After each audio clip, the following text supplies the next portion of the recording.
welcome to Treasure Hunters Headquarters. This is going to be a channel that has to do with numismatic and silver stacking and a little bit of metal detecting. So in this first video, I wanted to show you some of the things that my son and I have gotten out of the bank. So we went to a bank and asked for $50, and we got 2 rolls and we brought them home, and when we opened them up, we were astounded to see that each one of them was full of Benjamin Franklin $50. If you don't know, these are 90% silver through each coin. So with spot price right now, right around $30, it would be, I guess $6 a coin or so, roughly. We got pretty lucky. We were high-fiving each other when we got back to the house. It was the first coins that we had really bought to kind of search through, and we just so happened to hit the mother lode here. As you can see, these are pretty nice examples of the coins. Nothing probably that needs to be graded or anything like that. It's pretty neat what we got here. So when we opened these up, we got pretty excited, and the next day we went back to the bank and asked if they had any more rolls of $50. And the lady goes, "Yeah, we sure do. How many would you like?" And I thought, there's no way, but I said, go ahead and just give me whatever you've got. And she brings out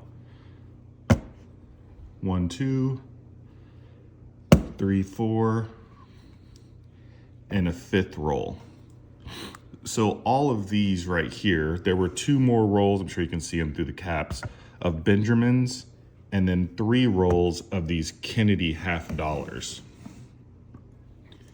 And these Kennedy $50, if you didn't know, if it's pre-1964, they're 90% silver also. Again, nothing super great quality in here, but definitely worth a good amount of silver. So I asked the lady, I said, well, how did you, do you know where these came from? And she told us a story about a gentleman had come in and his father had passed away, and he found all these coins underneath, his bed, and he brought them in for face value. And I felt really terrible about that at first, just because I know I wouldn't want my collection for that to happen to my collection. So my son and I told him, I said, please, whatever you do not let that happen to our collection. And he was like, I won't, Dad, don't worry. But I think the one good thing about what happened is at least it went back to somebody that's collecting and has interest in, not only just stacking silver for, also because we're going to look at these coins as numismatic also. So these right here aren't probably worth collecting, but they're still at least in a collector's hands. So then after that, I asked if he had brought anything else in, and she said, yeah, there were some rolls of quarters and some rolls of nickels and dimes and pennies. And I said, you know what? I'll take whatever you've got. Some of these rolls of pennies, which I have not opened, are marked 1966. So I haven't opened them just because I don't think there's really a whole lot of value in opening them and leaving them out, but I do have them. So then when she told me about the dimes, I asked if I could buy those too, and she said, yeah, of course. And when I opened them up, I'm sure you can already assume they're pretty much all Mercury dimes, which, are also 90% silver, highly sought after. And they are good for small transactions of silver if you were going to do that. So I actually received 2 rolls of those. Then I asked, well, how many rolls of quarters do you happen to have? And she said, we only have 1 roll of quarters. And I said, okay, well, I'll take those that he brought. And when looking at those, again, they're all pre-1964. Trying to get you a good example here so that you can see. And I have a whole roll of those also, which I thought was really neat. So that's our bank story. But then we also, after that, kind of got hooked. So I started looking at possible places to purchase additional gold and silver. And I made my first gold and silver purchase from a website. And I got this pretty neat 1 ounce silver bar with the American flag on it. Of course, I'm in America, which I thought that was super neat. And then my first gold purchase was this 2.5 gram bar. Got it from a website also. Not checked to see if it's real, but the numbers at the bottom match the actual bar itself. So I'm thinking we're probably okay. Speaking of real, at this point I decided I probably needed a way to determine if things were going to be real or not if I wanted to keep collecting. So I purchased this pocket pinger and an app. And what you do is you take your coin and you put it in the grips here, and you either flip it or there's a little wooden rod that you can strike it with.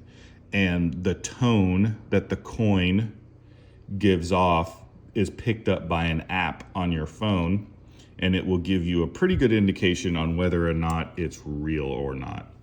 Not 100% foolproof, but on a budget, not bad. These are run about $30 depending on where you buy them. I would highly suggest something like that if you're getting into collecting or anything. Now, let me tell you about all the mistakes that I made along the way. So, going to coin shows, I found several things that my son really enjoyed, and we paid a high premium for them. But we paid for this 1 ounce round, but it's got Superman on it. And my son thought that was really cool. So we overpaid for this by about $4 or $5. Probably not worth it in the grand scheme of things, but we really kind of just enjoy having the coin.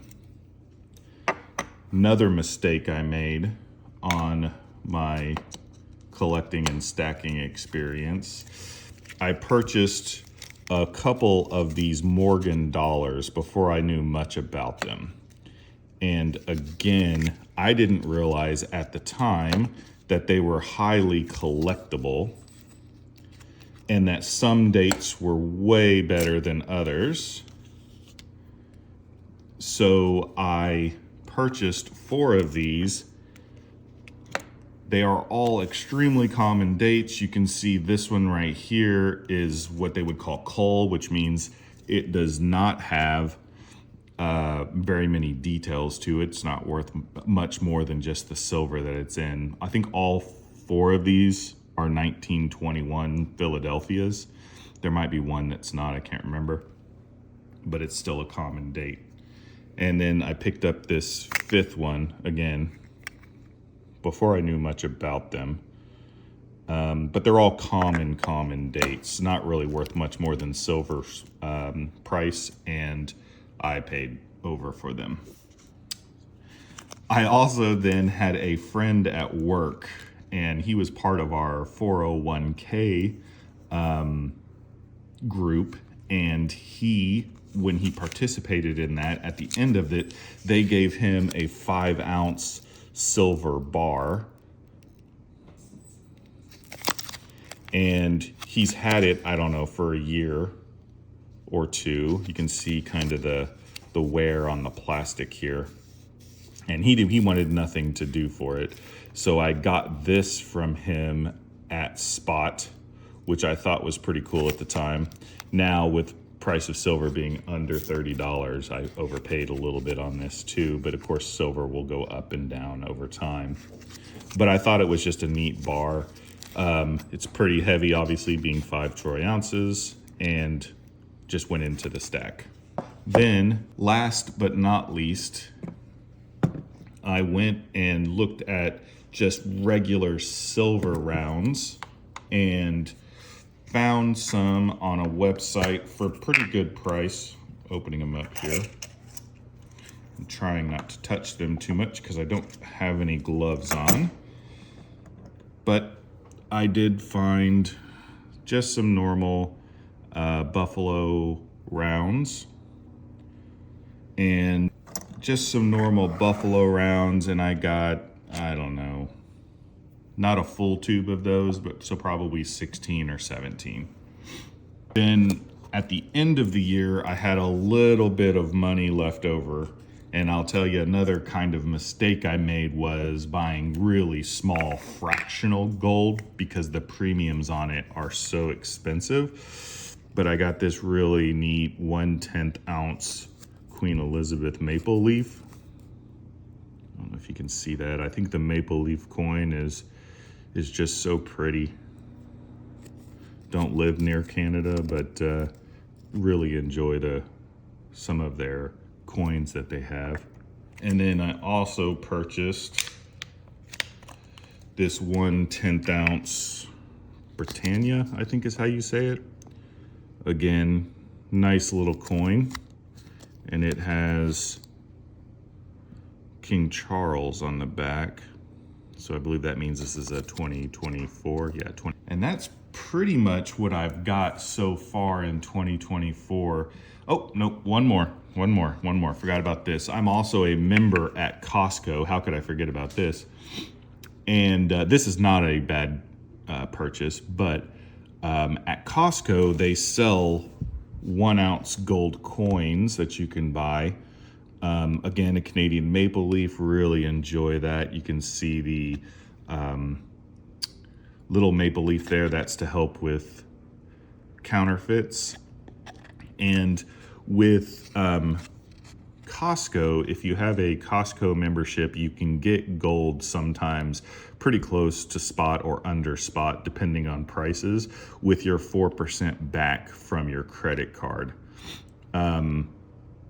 You have to be a valid shopper at Costco and shop there often to kind of get that cashback rewards to help at all. But I got this one and it got me about $12 under spot when I purchased it. So pretty good deal, I think. It was my first gold coin purchase. My goal is to purchase at least 1 to 2 gold coins in 2025 just to start gathering more precious metals.